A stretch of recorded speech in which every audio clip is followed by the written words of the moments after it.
And it's Ahmed Touba, the left wing back.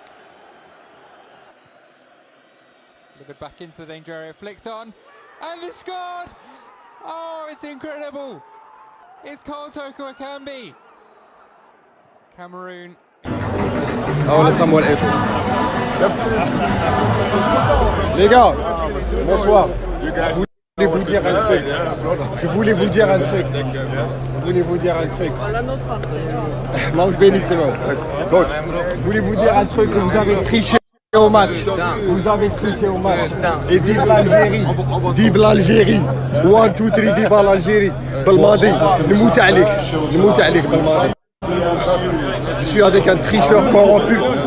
Voilà. Tricheur corrompu. Tricheur. في بلادي.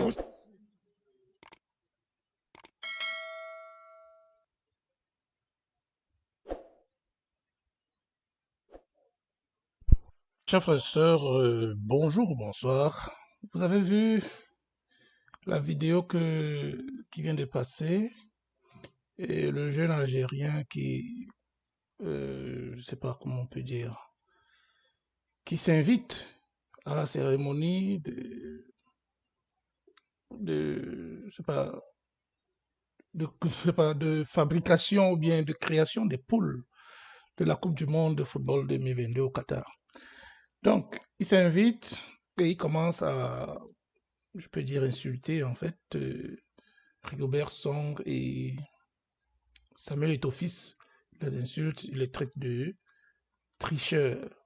Et il prétend que Rigobert Song et bien Samuel Eto'o ont acheté l'arbitre. Ok. Je pense que c'est, bon, quand je dis je pense, mais c'est vrai, c'est clairement un mauvais perdant. Et malheureusement, beaucoup d'Algériens se comportent vraiment en très, très, très mauvais perdant. Et je ne comprends pas en fait pourquoi ça se passe ainsi. Ils doivent comprendre que le Cameroun a un long palmarès de briseurs de rêves. On peut parler de l'Argentine qui a perdu face au Cameroun. On peut même aussi parler du Nigeria qui a plusieurs fois perdu face au Cameroun, bien le Sénégal. Et le Nigeria a d'ailleurs perdu une finale face au Cameroun au Nigeria, dans le stade mythique de Surulere. Donc, ce n'est pas une affaire... en fait, c'est clair que le Cameroun, en termes de football, a tendance à être très performant. Et ce qui m'a surpris dans les arguments des Algériens, c'est qu'ils prétendent que, en fait, ils prétendent que normalement le Cameroun aurait dû perdre parce que le Cameroun euh, a beaucoup, c'est-à-dire en tout cas le Cameroun a subi le match, une bonne partie du match. Et ça ne raconte qu'une partie de l'histoire. Parce que déjà, les matchs se jouaient en aller et retour. Et l'image que vous voyez affichée là, depuis quelques minutes là, c'est l'image ce sont les statistiques du match aller, en fait. Ce qui veut dire quoi? Ce qui veut dire que quand on voit les statistiques, bon, je reviens sur les statistiques du match aller, quand on voit les statistiques du match aller, on se rend bien compte que le Cameroun a eu 63%, 63,9, donc 64% de possession de balles, alors que l'Algérie n'a eu que 36% de possession de balles. 4 tirs cadrés contre 2, 451 passes, en tout cas 452 passes contre 258. Ce qui veut dire que de toutes les façons, quand on regarde les arrêts de gardien, le gardien algérien a dû arrêter 4 ballons, et le gardien camerounais a dû arrêter 1 ballon, et le match est quand même soldé par un score final de 1-0 en faveur de l'Algérie. Ça veut dire que l'Algérie, le gardien algérien a dû s'employer au moins 4 fois, et le gardien camerounais s'est employé 2 fois, mais 2 fois, et il a encaissé 1 but. Vous voyez. Ce qui veut dire quoi? L'Algérie a réussi son hold-up à jouer la défensive euh, face au Cameroun, à Japoma, au Cameroun, et l'Algérie n'a pas perdu.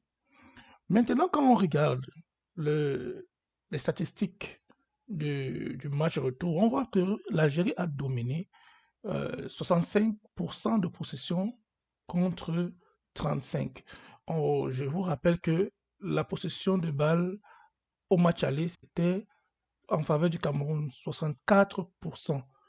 Oui, 64% contre 36. C'est-à-dire que nous sommes dans les mêmes, euh, le même ordre de possession lorsque nous sommes, dépendamment du fait que nous soyons à domicile ou à l'extérieur. Ce qui veut dire que si on regarde juste en termes de possession de balle, sur les deux matchs, pour les deux équipes sont, je peux dire, les deux équipes sont égales en fait, sur les deux matchs. Si on regarde juste la possession de balle. Et maintenant, on parle de tirs cadrés, par exemple, parce que bon, les tirs qui ne sont pas cadrés ne m'intéressent pas réellement. Les tirs cadrés, l'Algérie a eu 11 tirs cadrés, le Cameroun 5. Et parmi les 11 tirs cadrés, l'Algérie a marqué 1. Ce qui veut dire que notre gardien s'est employé 10 fois, a arrêté 10 tirs sur les 11. Et c'est-à-dire qu'il a fait un très gros match et c'est excellent. Et le Cameroun a eu 5 tirs cadrés et a marqué 2 buts. Ce qui veut dire que, en fait, le Cameroun a été efficace. Et il faut bien noter que ce soit au match aller, que ce soit au match retour, le Cameroun a tiré 5 fois. Je pense 5 a eu 5 tirs cadrés, je pense. Donc, on peut, on peut regarder ici les 5 tirs. Le Cameroun a eu 4 tirs cadrés. Donc, nous sommes toujours pour le Cameroun, que le Cameroun domine ou ne domine pas. Il tire pas beaucoup, en fait, mais il cadre beaucoup. Vous voyez?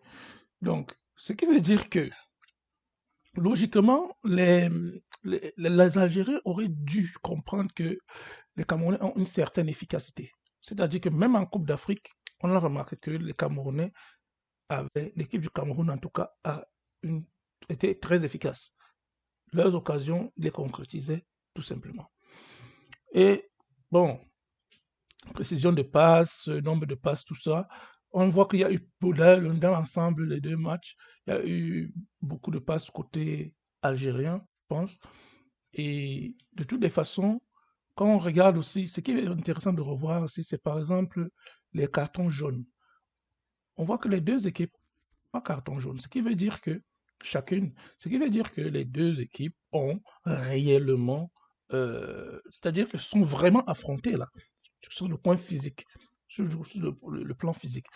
Et les corners, bien sûr, l'Algérie a un très grand avantage au niveau des corners et c'est un peu, on peut dire c'est un peu normal vu sa possession. Bon, ce que je ne comprends pas, quand les Algériens disent que, bon, je le comprends, mais quand ils disent que on a triché, bien le Cameroun a triché, c'est vraiment de la mauvaise foi. Je pense que c'est être mauvais perdant, c'est même être mal élevé en fait. C'est être mal élevé de dire que le Cameroun a triché dans ce match. Puisque quand ils disent les arguments qu'on avance, bien que les Algériens avancent pour parler de tricherie, sont liés sont liés à je ne sais pas quoi. Par exemple, sur le but de Choupo-Moting, le premier but camerounais, ils prétendent il y a un joueur camerounais qui a poussé le défenseur sur le gardien. Mais si on regarde bien, le défenseur, c'est le défenseur qui va vers son gardien en fait pour défendre, pour essayer pour anticiper la frappe de Choupo-Moting. Mais il n'arrive pas en tout cas à anticiper la frappe. Mais au départ, il est en bousculade avec le joueur camerounais et c'est normal. Donc, parce que le joueur camerounais aussi veut marquer. Et quand on regarde aussi pour le but de Slimani, de la main qui a été refusée, même Slimani n'a pas vraiment insisté. Donc, il savait qu'il avait marqué de la main. Tu vois? Et même son but hors jeu, bon, il a eu un autre but hors jeu. Pareil, il n'a pas beaucoup discuté. Donc, ce qui veut dire que je ne comprends pas en fait la mauvaise foi et l'esprit mauvais perdant des Algériens. C'est comme si ils prétendent, ils font comme si une équipe qui a dominé doit absolument gagner. Bien, parce qu'ils nous ont dominés chez eux, ils doivent gagner. Mais on les a dominés chez nous au Cameroun et ils nous ont battus.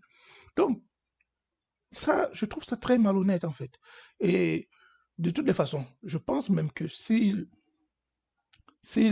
arrivait un jour que on reprenne ce match, je pense qu'ils ne sont pas sûrs de gagner là. Donc, les Algériens ne sont pas sûrs de gagner. Donc, je vais seulement, c'était un peu de ça que je voulais parler, parce que quand les gens discutent beaucoup, il vaut mieux parler il faut mieux aller dans les chiffres pour voir. Quand on regarde bien les images, quand on regarde bien les statistiques, au niveau de la possession de balles, le Cameroun et l'Algérie, c'est kiff-kiff, comme on dit en arabe, en fait. C'est pareil du pareil au même, en fait. Ils ont eu la même possession sur l'ensemble des deux matchs. Et, et le Cameroun a eu des tirs cadrés. Le Cameroun a été efficace. C'est pas comme si 5 tirs cadrés. Il faut bien savoir que dans les 5 tirs cadrés, le Cameroun avait l'opportunité de marquer un 2-0, de faire un 2-0. Donc, ce qui veut dire que c'est pas, c'est vraiment malhonnête de penser que euh, euh, il y a une tricherie. Et si on parle même de tricherie, moi je pense qu'elle est beaucoup plus du côté des Algériens. Parce que déjà, dans le jeu le coup de tête que Tawamba a manqué, en tout cas que Mboli, le gardien algérien a repoussé le coup de tête de Tawamba, la frappe de Onla qui a suivi, moi je pense qu'il y a eu main du joueur algérien, mais l'arbitre ne l'a pas sifflé. Et aussi, quand les Algériens ont marqué le but à la 118e minute, là, ils ont voulu empêcher le match, ils ont voulu arrêter le match d'une certaine façon. Ils ont commencé à tricher. C'est eux qui ont passé le temps à tricher tout au long du match et surtout à partir de la 118e minute. Et je pense qu'ils ont été punis ils ont été punis par les Camerounais en fait. Donc, le Cameroun n'a pas lâché. Le Cameroun a joué son match comme il pouvait. Parce que déjà, il faut savoir que les joueurs comme Vincent Baka, quand il est rentré par exemple, Vincent Baka, la configuration de l'attaque a changé quelque part. Donc, les défenseurs algériens sont beaucoup plus reculés. Et d'ailleurs, on le voit d'ailleurs dans le but du Cameroun. Les défenseurs algériens étaient beaucoup plus reculés, comme si c'était craintif. Vous voyez, ils avaient peur parce qu'ils sentaient bien qu'il y avait un danger qui était imminent en fait. Mais ils ne savaient pas comment l'arrêter. Donc, de toutes les façons, le Cameroun ira en Coupe du Monde et le Cameroun sera avec le Brésil, la Serbie et la Suisse dans le groupe G. Et je pense que le Cameroun peut tirer son épingle du jeu en fait. Donc, le Cameroun peut vraiment tirer son épingle du jeu dans cette configuration-là. Et ce que je regarde bien, et quand je regarde bien le groupe A avec le Sénégal, franchement, le Sénégal, je pense qu'il va s'en sortir. C'est-à-dire que le Sénégal va sortir de ce groupe-là au moins deuxième. Donc, pour moi, je n'ai pas de doute. Le Sénégal a une très bonne équipe. C'est la meilleure équipe d'Afrique, réellement, il faut le dire. Ils ont une très bonne équipe et de bons joueurs à tous les postes. Donc, je compte vraiment beaucoup sur le Sénégal en termes de réussite. Mais je sais que le Cameroun peut beaucoup surprendre les gens. Comme en Coupe d'Afrique d'ailleurs, le Cameroun a beaucoup surpris les gens. Et je pense que le Cameroun peut encore beaucoup surprendre. Et les autres pays africains, comme le Ghana, genre le Portugal, l'Uruguay, la Côte d'Ivoire, je ne, je, ne, je, ne, je ne suis pas sûr pour le Ghana. Et je suis vraiment pas sûr. J'hésite. Je pense ils vont devoir beaucoup travailler. Hmm. Et bon, je peux parler aussi un peu de la Tunisie. Je pense que la Tunisie ne va pas s'en sortir. Voilà. Pour moi, je pense que la Tunisie ne va pas s'en sortir. Parce que tel que j'ai vu leur match, et ils sont avec la France et le Danemark, surtout le Danemark et la France, ce sont des équipes vraiment très, très, très difficiles à. En tout cas, ce sera très difficile que la Tunisie ne perde pas face à ces équipes-là. Et quand je pense, par exemple, maintenant au Maroc, je pense que le Maroc a ses chances, en fait. Au moins avec le Canada et la Croatie. Peut-être, ça sera difficile avec la Belgique, mais s'ils arrivent à faire un match nul contre la Belgique, je pense que le Maroc pourra s'en sortir face au Canada et face même à la Croatie. Moi, je le pense. Donc, le seul pays donc, pour lequel je suis un peu craintif là, que je dis craintif, c'est-à-dire qui peut sortir, ce pays africain qui pourrait vraiment pour moi sortir au premier tour, c'est la Tunisie. C'est pas parce que son groupe est tellement difficile, mais je pense que le Danemark sera deuxième. C'est ce que je pense. Bon. Et sur ce, je vous souhaite de passer une bonne journée ou une bonne soirée et à bientôt.